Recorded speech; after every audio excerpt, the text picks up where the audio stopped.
So in that sense, like, do you start with a player? Do you start with the coach? Do you start with your piece? Where does that even start? It depends.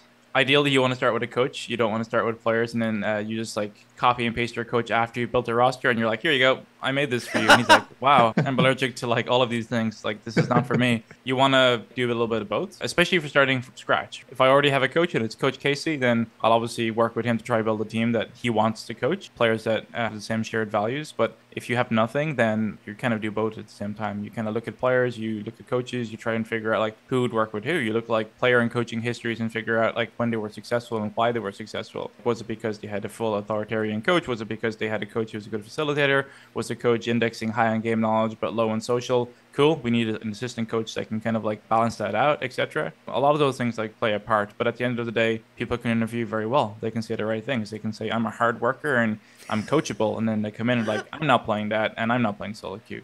They can kind of say what they want. So it's trying to figure out from their history and from what they Mm. say. And if you can kind of like read people that, hey, I think this guy will be a good fit for the program for next year. And it's important for multiple people to be looking at different things, like to index towards different things. I'll be looking at attributes of a player in a different way compared to like other people that are in the offseason preparing for us. And I think that the problem can sometimes be that maybe you have like one person who's doing it who's like highly indexing towards something that maybe not be super key, or maybe doesn't have enough background knowledge or isn't endemic enough to the space to understand the context behind successes and failures.